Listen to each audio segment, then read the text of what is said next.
আপনি এখনো সোনার পিছনেই ছুটছেন আর স্মার্ট টাকা চুপচাপ রূপো কিনছে। 1 বছরে 100% রিটার্ন, এটা কিন্তু কোনো স্ক্যাম নয়, এটাই হচ্ছে রূপোর আসল গল্প। যারা 2025-এ রূপো কিনেছে তারা আজ মধ্যবিত্ত কিন্তু আর নেই।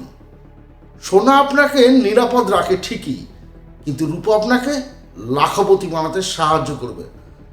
এই ভুলটা করলে আপনি জীবনের সবচেয়ে বড় সুযোগ মিস করবেন। সোনা না রূপো, কোনটা কিনবো?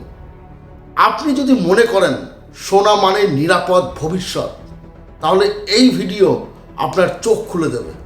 কারণ 2026 সালে ধনী হওয়ার রেসে সোনা নয়, রূপোই এগিয়ে। আপনি এই ভিডিওটা স্কিপ না করে শেষ পর্যন্ত দেখুন, কারণ একটাই সিদ্ধান্ত আপনার ভবিষ্যৎ বদলে দিতে পারে। আপনারা যারা ইনভেস্ট করতে চাইছেন, বর্তমানে সোনা বা রূপা নিয়ে খুব চিন্তিত, এত দাম বাড়ছে, আজকে ভিডিওটি তাদের জন্য। বিনিয়োগের একটা রূপলি দিন আসতে চলেছে আপনার জন্য। দ্রুত লাখপতি হতে নিশ্চিন্ত আপনি লগ্নি করতে পারেন এই সাদা ধাতুতে। লগ্নিকারীদের জন্য বার্তাটা খুবই পরিষ্কার, শুধু গয়না হিসেবে নয়, সম্পদ বৃদ্ধির লক্ষ্যে রূপো এখন সোনার চাইতেও অনেক বেশি একটা শক্তিশালী অ্যাসেট। লগ্নির বাজারে এখন একটাই আলোচনা, সোনা নাকি রূপো। গত কয়েক দশকে সোনা বরাবরই মধ্যবিত্তের প্রথম পছন্দ ছিল, কিন্তু 2025 পরিসংখ্যানের সব হিসেব উল্টে দিয়েছে। চলতি 2026 সালের শুরুতেও সেই ধারা একইভাবে বজায় রয়েছে। বিশেষজ্ঞরা মনে করছে এবার থেকে লগ্নিকারীদের ঝুলিতে সোনার চেয়ে রূপো থাকা বেশি জরুরি। কী ভাবছেন আপনি? পুরো ভিডিওটা দেখুন, স্কিপ না করে যদি পুরো ভিডিওটা দেখেন আপনার ধারণা বদলে যাবে। কেন রূপোর আজকে এত জয় জয়কার? গত 1 বছরে রূপো রিটার্ন দেখে চোখ কপালে ওঠার জোগাড়। আপনি ভাবতেও পারছেন এত রিটার্ন পাওয়া গেছে, যেখানে সোনা মোটামুটি 60% রিটার্ন দিয়েছে, সেখানে রূপো দিয়েছে প্রায় 100% বা তারও বেশি রিটার্ন। ভাবতে পারছেন? মাত্র মাস 8 তাতে প্রচুর রূপোর দাম ছিল মাত্র 95,700 টাকা। এখন এমসিএক্স অর্থাৎ মাল্টি কমোডিটি এক্সচেঞ্জ সেই রূপোর দর হয়েছে 1,80,000 থেকে 1,91,000 টাকার আশেপাশে। অর্থাৎ কত দাম বেড়েছে বুঝতে পারছেন? ডাবল। তাহলে এর পিছনে আসল কারণটা কি? হঠাৎ মূল্যবৃদ্ধির পিছনে নিছক ভাগ্য কিন্তু নয়, কাজ করছে অর্থনৈতিক ও শিল্পগত কিছু কারণ। কি সেই কারণগুলো? প্রথম যে কারণটা হচ্ছে, বিশ্বজুড়ে এখন সৌর বিদ্যুতের রমরমা একটা মার্কেট। এই সৌর প্যানেল তৈরিতে রূপো কিন্তু খুবই অপরিহার্য একটা জিনিস, ফলে চাহিদা গগনচুম্বী, ডিমান্ড প্রচুর।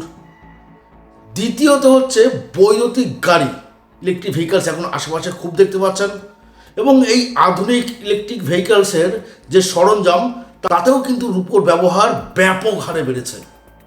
থার্ড পয়েন্ট হচ্ছে, গত কয়েক বছর ধরেই বিশ্ববাজারে রূপোর সরবরাহের অনেক ঘাটতি রয়েছে, যেখানে যোগান কম কিন্তু চাহিদা বেশি। এই সহজ ফর্মুলাটাই কিন্তু রূপোর দামকে রেকর্ড উচ্চতায় নিয়ে যাচ্ছে।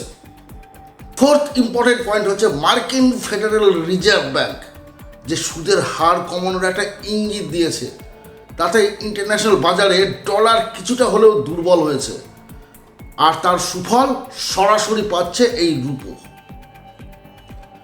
ভবিষ্যতে কি হবে? এখনো আপনার মনে নিশ্চয়ই একটা প্রশ্ন জাগছে যে তাহলে ভবিষ্যতে কি হবে? বাজার বিশেষজ্ঞদের মতে রূপোর এই দৌড় কিন্তু এখনই থামার নয়। যেভাবে শিল্পক্ষেত্রে রূপোর প্রয়োজন বাড়ছে, তাতে খুব শীঘ্রই এমসিএক্সে প্রতি কেজি রূপোর দাম 2 লক্ষ টাকারও গণ্ডি ছাড়িয়ে যেতে পারে। তাই আপনি যদি এখন ইনভেস্ট করতে চান মিউচুয়াল ফান্ডের যে কোনো একটা স্কিমে, ভাবছেন সোনা কিনবেন না রূপো, সেই লগ্নিকারীদের জন্য একটা বার্তা রইল পরিষ্কার, শুধু গয়না হিসেবে নয়, সম্পদ বৃদ্ধির লক্ষ্যেও রূপা এখন সোনার চাইতেও অনেক বেশি শক্তিশালী একটা অ্যাসেট। তবে বাজার মার্কেট সবসময় একটা অস্থির থাকে, তাই জেনে বুঝে পা বাড়ানোটাই বুদ্ধিমানের কাজ। আপনি অবশ্যই ইনভেস্ট করার আগে 10 বার নিজে ভাববেন, যে আমি যেখানে ইনভেস্ট করতে যাচ্ছি সেই ইনভেস্টের কোথায় লোকসান আছে, কোথায় লাভ আছে। হুড়মুড়িয়ে বললাম, আপনি শুনলেন, ইনভেস্ট করতে চলে গেলেন, এই ভুলটা কিন্তু কখনোই করবেন না। আপনার যে মূল্যবান যে পয়সাগুলো জমিয়ে রাখছেন, ভাবছেন ব্যাংকে রাখলে খুব ভালো হচ্ছে আমার, ভুল ভাবছেন, ইনভেস্ট করুন।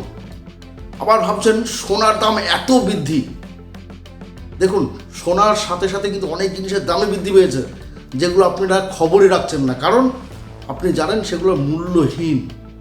রূপোর ইউজেস তো বরাবরই আমাদের সমাজে কম, আমরা সোনাতেই বেশি ইন্টারেস্টেড।